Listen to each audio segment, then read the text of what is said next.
Hello बच्चों, आज हम आपकी साइंस का जो पार्ट फर्स्ट जो हमने कल स्टार्ट किया था उसके नेक्स्ट टॉपिक को आज हम स्टार्ट करेंगे। कल जो लेक्चर था चैप्टर फर्स्ट फसल उत्पादन और प्रबंधन, उसमें हमने क्या क्या पढ़ा था कि फसल क्या होती है, कि बहुत बड़े एक एरिया के अंदर या बहुत बड़े क्षेत्र में जब एक ही तरह के पादप लगाए जाते हैं तो उसको हम क्या कहते हैं, फसल कहते हैं। फिर हमने पढ़ा कि फसल कितने प्रकार की होती है, 2 प्रकार की, खरीफ की फसल और रबी की फसल। वो किस किस मौसम में बोई जाती हैं, कब उगाई जाती हैं ऐसी फसलें, उसके बाद में उनके हमने उदाहरण पढ़े। इसके बाद में हमने पढ़ा कि एक किसान को फसल तैयार करने के लिए बहुत सारी तैयारियां करनी पड़ती हैं, जब जाकर के एक फसल तैयार होती है और उससे एक अच्छा उत्पादन प्राप्त होता है। तो फसल प्राप्त करने के लिए, फसल बोने के लिए किसान जिन जिन तैयारियों को करते हैं उसको हमने क्या कहा था, कृषि पद्धतियाँ। तो कृषि पद्धतियों हमने बहुत सारे पॉइंट पढ़े थे। पहला पॉइंट था मिट्टी तैयार करना। तो कल आपको बता दिया था कि मिट्टी कैसे तैयार की जाती है, किस तरह से मिट्टी को समतल किया जाता है, किस तरह से उसमें बड़े बड़े जो डले होते हैं उनको तोड़ा जाता है, किस तरह से उसमें सूक्ष्म जीवों को पोला करा जाता है, मट्टी को उल्टा पलटा जाता है ताकि उसमें सूक्ष्म जीव और केंचुओं की क्या हो सके, वृद्धि हो सके, जो ह्यूमस बना सके और मृदा की उर्वरकता या मिट्टी की उर्वरकता को बढ़ा सके। तो यहाँ तक कल हमने पढ़ लिया था। अब इसका नेक्स्ट पॉइंट है आपके बुआई। पहले क्या करते हैं, फसल मिट्टी तैयार करते हैं और मिट्टी के बाद में जो दूसरा पॉइंट है वो क्या है, बुआई। बुआई का मतलब कि जब मिट्टी तैयार हो जाती है तो उसके अंदर बीजों को बोया जाता है। तो बीजों को बोने के लिए कौन कौन से प्रक्रम अपनाए जाते हैं, किन किन बातों का ध्यान रखा जाता है ताकि बीज अच्छी तरह से अंकुरित हों और एक अच्छी फसल का उत्पादन कर सकें। तो नेक्स्ट पॉइंट है आपके बुआई। लेकिन बुआई करने से पहले हम किसको पढ़ेंगे कि कृषि औजार, कि बुआई करने से पहले कौन कौन से कृषि औजार हैं जिनको हम काम में लेते हैं, जिससे मिट्टी के अंदर बीजों को बोया जाता है या मिट्टी को किस तरह से बोला और उथल पुथल किया जाता है। ये सब हमने लास्ट लेक्चर में पढ़ लिया था। तो कृषि औजार अच्छी उपज के लिए बुवाई से पहले मिट्टी को भुरभुरा करना आवश्यक होता है। भुरभुरा का मतलब पोला करना, उलट पुलट करना। इसके लिए कई औजार काम में लिए जाते हैं। अब मिट्टी को भुरभुरा करने के लिए बहुत सारे औजार काम में लिए जाते हैं। बहुत सारे ऐसे स्टूडेंट होंगे जो अपने गाँवों से बिलोंग रखते हैं, जिनके दादा दादी या नाना नानी गांव में रहते हैं, और जब वो अपने गांव में जाते हैं तो इस तरह के औजारों को उन्होंने देखा भी होगा। तो बहुत ज़्यादा कोई टिपिकल नहीं है औजार, कि ऐसे औजार आसानी से हमको समझ में आते हैं और देखने को मिलते हैं हमको। तो इसमें पहला औजार है आपके हल। हल के बारे में आप सब परिचित हैं। पहले जो हल है वो बैल के पीछे लकड़ी का एक डंडा होता था, उसके बैल का जो ऊपर का ये मैंने डायग्राम बनाया है, जो जोत होती है उसको बैल के कंधों पर रखा जाता है। फिर इसमें एक खूंटा से निकलता है, इसको हम क्या कहते हैं, हल शेप, और इसके नीचे एक पत्ती लगी रहती है जिसको हम क्या कहते हैं, फाल कहते हैं। इससे मिट्टी के अंदर चलाया जाता है। तो पहले तो बैलों को या और भी किसी जानवर को काम में लेकर के इस तरह से मिट्टी की में बुआई से पहले उसकी जुताई करी जाती थी। लेकिन आजकल उसमें बैलों से श्रम भी ज़्यादा होता था और उसमें समय भी क्या लगता था, ज़्यादा लगता था, समय ज़्यादा लगता था। तो इसमें आजकल पशुओं के स्थान पर किसको काम में लेने लग गए हैं, ट्रैक्टर को। ट्रैक्टर के पीछे हल लगाया जाता है और उससे फिर मिट्टी को बुवाई जुताई की जाती है और फिर बुवाई। हल यह औजार लकड़ी का बना होता है। अब ये पहले हमने पढ़ा है कि जो परंपरागत है उसी के बारे में पढ़ रहे हैं, जिसे बैलों की जोड़ी की सहायता से खींचा जाता है। इसमें लोहे की मजबूत तिकोनी पत्ती होती है। मैंने डायग्राम में बनाया है नीचे की तरफ, इसमें एक तिकोनी पत्ती होती है जिसको हम क्या कहते हैं, फॉल कहते हैं। हल का मुख्य भाग लकड़ी का बना होता है जिसे हल शैफ्ट कहते हैं। अब ये फॉइल के ऊपर जो भाग होता है उसको हम क्या कहते हैं, हल शैफ्ट कहते हैं। इसमें एक सिरे पर हैंडल होता है। अब इसके ऊपर की तरफ जो ये हैंडल होता है तथा दूसरा सिरा जोत के डंडे से जुड़ा हुआ होता है। ये हैंडल होता है जो किससे जुड़ा रहता है, जोत के डंडे से, और इस जोत को ही किसके कंधों के ऊपर रखा जाता है, बैल के कंधे पर रखा जाता है। और फिर बैल उसको खींचते हैं और जो फॉल होती है वो मिट्टी को क्या करती हुई चल जाती है, भुरभुरा करती चल जाती है, उसको उलट पुलट करती हुई चली जाती है। तो ये तो था हल। लेकिन आजकल बैलों के स्थान पर ट्रैक्टर में भी इस तरह का पार्ट लगा रहता है पीछे, वो हम आगे पढ़ेंगे। कल्टीवेटर जिसको कहते हैं, आपने देखा भी होगा कि ट्रैक्टर के पीछे लंबा सा होता है, उसमें बहुत सारे नुकीले इस तरह से निकले रहते हैं और जब ट्रैक्टर चलता है तो वो मिट्टी को आगे खोदते हुए या भुरभुरा करते हुए चलते हैं। दूसरा है कुदाली।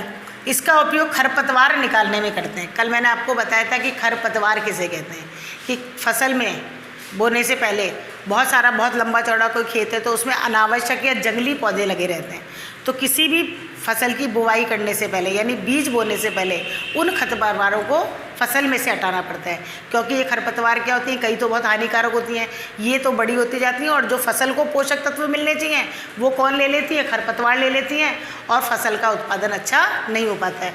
तो खरपतवार के हटाने के लिए कौन से कृषि औजार का उपयोग करते हैं? कुदाली। इसका उपयोग खरपतवार निकालने में करते हैं तथा मिट्टी को पोला करने में करते हैं। इस तरह से इसमें हैंडल होता है, ये इसकी पकड़ होती है, ये छड़ और इसमें जोत तो आपको बताया था इसी तरह का होता है। ये बैल के कंधे पे किसी पे लगाते हैं और ये जो मुड़ी हुई प्लेट है वो क्या करती जाती है, जब ये मिट्टी के अंदर चलती है तो जितने भी अनावश्यक पौधे हैं या खरपतवार है उनको क्या करती जाती है, उखाड़ती जाती है और ऊपर ले आती है और बाद में उन पौधों को खेतों में से क्या कर दिया जाता है, हटा दिया जाता है। नेक्स्ट आपके कल्टीवेटर। इसका उपयोग जुताई के लिए किया जाता है। जुताई का बताया था हमको, बुवाई से पहले जुताई करना, मिट्टी को उलट पुलट करना, उसको पोला करना, उसको क्या कहते हैं, हम जुताई कहते हैं। इसके उपयोग में श्रम व समय की क्या होती है, बचत। तो अभी तो बताया था कि ये हल से करते थे पहले, लकड़ी का बना हुआ बैलों पर। तो ये कल्टीवेटर जो होता है वो ट्रैक्टर के पीछे लगा रहता है। जो ट्रैक्टर होते हैं उनके पीछे लंबा सा लगा रहता है और उसमें ऐसे नुकीले से पैने से वो निकले रहते हैं, मुड़े हुए लोहे के। और जब ट्रैक्टर चलता है तो वो मिट्टी को पोला करते हुए या उसको भुरभुरा करते हुए आगे की तरफ चले जाते हैं। तो ये तो कौन से थे, सारे कृषि में काम में आने वाले औजार। अब आपके क्वेश्चन आ सकता है बोर्ड में, 8th क्लास बोर्ड होती है, अभी तो कोरोना की वजह से बोर्ड परीक्षा नहीं हो रही है, लेकिन भगवान करे आगे ऐसा नहीं हो, आप एक अच्छी तैयारी के साथ में 8th की बोर्ड परीक्षा दें। तो उसमें ये पूछा जाता है कि कृषि में काम में आने वाले किन्हीं 2 औजारों को या किन्हीं एक औजार को आप डिटेल से समझाइए। तो आपको ये अच्छी तरह ये औजारों को याद करना है। तो पहला पॉइंट तो कौन सा हो गया था, मिट्टी तैयार करना। अब मिट्टी तैयार करने के लिए हमने बहुत सारे औजार क्या किए, काम में लिए हैं। इनमें हल है, कुदाली है, कल्टीवेटर है। अब सेकंड पॉइंट आता है बुवाई करना। बुवाई बोने से पहले अच्छी गुणवत्ता वाले यानी बीजों को बोने से पहले, किसको बोने से पहले, बीजों को बोने से पहले अच्छी गुणवत्ता वाले स्वस्थ बीजों का क्या किया जाता है, चयन। यदि आपने अच्छे बीज बोए तो आपको अच्छी ही फसल का क्या होगा, उत्पादन होगा।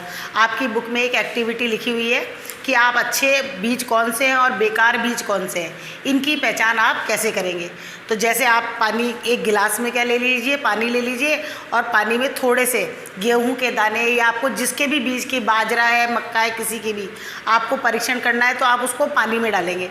तो पानी में डालने के बाद जो बीज नीचे बैठ जाएंगे, जो भारी होंगे बैठ जाएंगे, वो तो क्या होते हैं, अच्छी किस्म के। और जो बीज पानी के ऊपर तैरते हुए नजर आएंगे, इसका मतलब वो अंदर से क्या होते हैं, पोले होते हैं, वो अच्छी गुणवत्ता वाले नहीं होते हैं, तो वो पानी के ऊपर तैर करके आ जाते हैं। तो अच्छे और ख़राब बीजों की पहचान करने का ये एक बहुत अच्छा तरीका है। तो अच्छे बीजों की पहचान करके अच्छे बीजों को खेतों के अंदर बोया जाता है। अब बुवाई के लिए कौन कौन से औजार काम में लिए जाते हैं। अब जो खेतों के अंदर बुवाई की जाती है उसमें भी कौन से औजार काम में लिए जाते हैं। तो पहला है परंपरागत औजार। परंपरागत का मतलब बहुत पहले, जब आज तो बहुत ज़्यादा साइंस डेवलप हो गई, नए नए औजार आ गए हैं जिससे किसान को मेहनत भी कम करनी पड़ती है, खर्चा भी कम होता है और जल्दी काम भी क्या होता है, जल्दी होता है, समय कम लगता है। लेकिन जो पहले परंपरागत औजार थे, ये औजार कीप के आकार का होता है। जैसे वो हल होता है ना, हल के नीचे जो मैंने बताया था आपको, फॉल के नीचे एक कीप जैसे आकार की क्या होती है, संरचना होती है। बीजों को कीप में अंदर डालने पर 2 या 3 नुकीले सिरों वाले पाइपों से गुजरते हैं। कीप के अंदर बीज डालेंगे, फिर वो नुकीले पाइप होते हैं, 2 या 3 नुकीले सिरे वाले, उनके अंदर से उन बीजों को क्या करना पड़ता है, गुजरना पड़ता है। ये सिरे मिट्टी को भेदकर बीज को स्थापित करते हैं। अब जैसे जैसे आगे हल चलेगा, उस कीप में से बीज क्या होते जाएंगे, निकलते जाएंगे और वो बीजों को पूरी फसल के अंदर क्या करते जाएंगे, स्थापित करते जाएंगे। लेकिन आजकल जो आधुनिक विधि उपकरण को काम में लेते हैं उसको कहते हैं सीड ड्रिल। सीड ड्रिल कहते हैं। सीड ड्रिल से बुवाई करने पर बीजों में समान दूरी पर गहराई बनी रहती है। अभी आधुनिक उपकरण है, ये ट्रैक्टर से उसकी बुवाई की जाती है। तो इसमें क्या करते हैं कि इसका क्या लाभ है कि जो बीज है वो समान दूरी पर गिरेंगे। अब आपको पता होना चाहिए कि बहुत सारे बीज एक ही जगह गिर जाएं तो उनको न तो फैलने के लिए जगह मिलेगी, न उनको पोषण अच्छा मिलेगा, तो वो अच्छी तरह अंकुरित नहीं होंगे। तो जो सीड ड्रिल से बीज डालते हैं वो क्या करते हैं, ऐसे बीज क्या होते हैं समान दूरी पर डालते हैं, यानी एक गैप के साथ डालते हैं और गहराई बनी रहती है, जो बीज है वो गहराई के अंदर जाते हैं। और सबसे बड़ा फ़ायदा है जो आधुनिक है सीड ड्रिल का कि इसमें बीजों के ऊपर अपने आप क्या आती जाती है, मिट्टी आती जाती है। जब बीज खेतों के अंदर बुआई होती है गहराई तक, तो उनके ऊपर अपने आप क्या आ जाती है, मिट्टी आ जाती है। तो इसका सबसे बड़ा क्या लाभ है कि पक्षी है वो उन बीजों को नहीं खा पाते हैं। नहीं तो जैसे बीज ऊपर दिखेंगे तो पक्षी जो होंगे वो बीजों को क्या कर जाएंगे, खा जाएंगे। तो पक्षी ले जाएंगे बीजों को, तो फिर फसल का उत्पादन कैसे होगा। तो सीड ड्रिल से जो आधुनिक विधि है उससे बुवाई करने पर जो बीज हैं वो समान दूरी पर डालते हैं, गहराई तक डालते हैं। और सबसे पहले इसका फ़ायदा ये है कि मिट्टी कैसे क्या हो जाते हैं, ढक जाते हैं। जो बीज होते हैं वो मिट्टी से ढक जाते हैं और उनको पक्षी नहीं खा पाते हैं। अब इसके बाद में ये दूसरा पॉइंट हो गया बुवाई। अब आपका तीसरा पॉइंट है खाद व उर्वरक मिलाना। अब आपने अच्छी फसल है, फसल अच्छी हो, उत्पादन अच्छा हो, तो फसल के अंदर खाद और उर्वरक मिलाई जाती है। तो खाद और उर्वरक में क्या अंतर होता है, ये आप पिछली कक्षाओं में, छोटी कक्षाओं में पढ़ चुके हैं। खाद जो होती है वो जैविक पदार्थ होती है, जो पेड़ पौधों के मृत भागों और जो पशु होते हैं उनके जो अपशिष्ट हैं उनको सड़ा करके जो खाद बनाई जाती है, तो उसको हम क्या कहते हैं, जैविक खाद कहते हैं। और सबसे अच्छी कौन सी खाद होती है, जैविक खाद ही होती है। उसको गड्ढे में भर देते हैं, जो पेड़ पौधों के जो अवशिष्ट हैं, गोबर है, उनका क्या होता है, अपघटन होता है। अपघटन कौन करते हैं, सूक्ष्म जीव करते हैं। मैं आपको पीछे पढ़ा चुकी हूँ कि केचुआ, जैसे आप पिछली कक्षा में वर्मी कंपोस्ट के बारे में पढ़ गए हैं। वर्मी कंपोस्ट क्या होते हैं, केचुए से। तो केचुए क्या करते हैं, इस कार्य में सहायता करते हैं, वो अपशिष्ट निकालते हैं जिससे उसकी उर्वरकता क्या होती है, बढ़ती है। सूक्ष्म जीव होते हैं जो मिट्टी के अंदर ऑक्सीजन और गैसों का विनिमय का क्या देते हैं, स्थान देते हैं। तो जैविक खाद क्या होती है, जो पेड़ पौधों के मृत अवशेष और पशुओं के जो अपशिष्ट होते हैं उनको सड़ाकर, पशुओं का अपशिष्ट क्या हो गया, गोबर मुख्य रूप से, उनको सड़ाकर, जो सड़ाना का मतलब, सड़ाने का कार्य का मतलब होता है अपघटन करना। अपघटन का मतलब जटिल को काय में तोड़ना है, सरल में तोड़ना है। तो जो सूक्ष्म जीव होते हैं, केचुए होते हैं, वो उनका क्या करते हैं, अपघटन करते हैं। और ऐसी खाद जब खेतों में डाली जाती है तो वो एक अच्छी उपज देती है। अब इसके बाद में उर्वरक क्या होते हैं, उर्वरक होते हैं वो रासायनिक पदार्थ होते हैं। उर्वरक जैविक चीज़ों से, जैविक का मतलब पादप और जंतुओं से बनाने वाले, उर्वरक का मतलब है, उर्वरक क्या होते हैं, जो रासायनिक पदार्थों से बनाए जाते हैं। इनको किसके अंदर बनाया जाता है, फैक्ट्रियों के अंदर बनाया जाता है, बड़ी बड़ी फैक्ट्रियों में। तो कई बार क्या होता है कि फसलों को कीटों से बचाने के लिए या बहुत जल्दी उत्पादन करने के लिए आजकल हम क्या कर रहे हैं, उर्वरकों का ज़्यादा उपयोग कर रहे हैं। रासायनिक पदार्थ होते हैं उर्वरक, ये पोषकों से समृद्ध होते हैं और इनका उत्पादन फैक्ट्रियों में किया जाता है। और बहुत सारे उर्वरकों का नाम जैसे urea, ammonium sulphate, super phosphate, potash, NPK, nitrogen, potassium और नाइट्रोजन, फास्फोरस और पोटेशियम, ये सब क्या होते हैं, रासायनिक होते हैं। लेकिन उर्वरक से उत्पादन तो अधिक हो रहा है कीटों से भी, लेकिन जो उर्वरक होते हैं, जो रासायनिक चीज़ों से बने होते हैं, वो हमेशा क्या होते हैं, हानिकारक होते हैं, क्योंकि इनका न तो अपघटन होता है और ये रासायनिक पदार्थ मृदा के प्रदूषण को, जल के प्रदूषण को क्या करते हैं, बढ़ाते हैं। इसीलिए जहाँ तक हो अपने खेतों के अंदर जैविक खाद का ही उपयोग करना चाहिए, उर्वरकों का या रासायनिक पदार्थों का उपयोग नहीं करना चाहिए, क्योंकि रासायनिक पदार्थ हमेशा क्या होते हैं, नुकसान पहुंचाते हैं या हानि पहुंचाते हैं, मृदा को नुकसान पहुंचाते हैं, जल को नुकसान पहुंचाते हैं।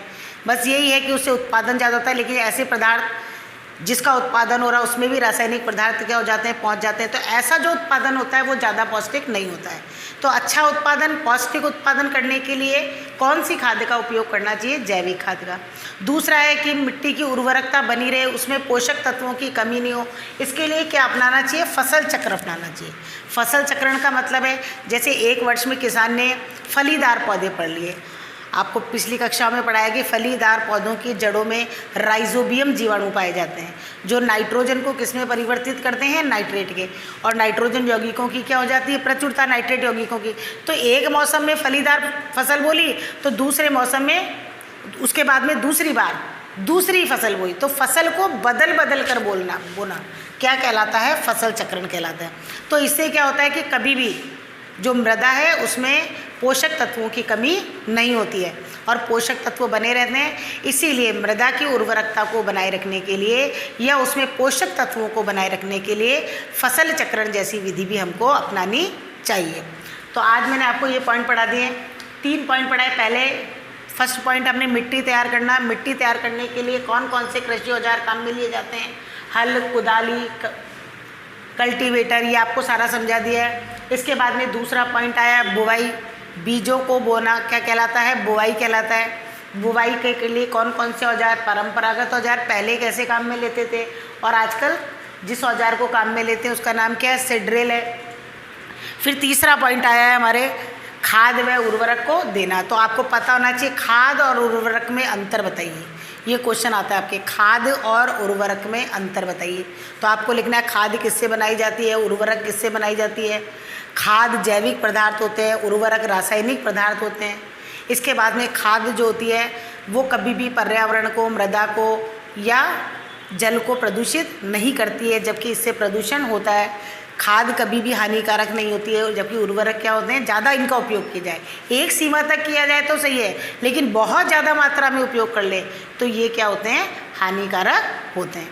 तो इस तरह से इसका जो अगला जो नेक्स्ट पॉइंट है सिंचाई, वो हम नेक्स्ट जो लेक्चर आएगा उसमें पढ़ेंगे। तो आपको क्या क्या क्वेश्चन करने हैं। क्वेश्चन नंबर फर्स्ट करना है आपको कि कृषि में काम में आने वाले किन्हीं 2 औजारों को समझाइए। क्वेश्चन नंबर फर्स्ट लिखिए आप, कृषि में काम में आने वाले किन्हीं 2 औजारों को समझाइए। क्वेश्चन नंबर सेकंड आपको करना है कि बुवाई करने से पहले, अभी मैंने आपको एक एक्टिविटी समझाई है कि आप अच्छे और ख़राब बीजों की पहचान कैसे करेंगे।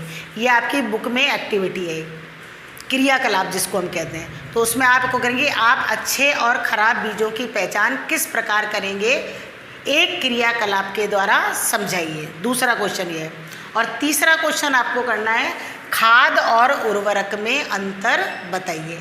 तो ये 3 प्रश्न जो मैंने आपको दिए हैं ये आपको अपनी होमवर्क कॉपी में करने हैं और जितना ये बोर्ड पे आपको लिखा हुआ दिख रहा है इसको आपको अपनी कॉपी के अंदर निकालना है। अब इसका जो नेक्स्ट टॉपिक है वो हम नेक्स्ट लेक्चर में स्टार्ट करेंगे। Thank you.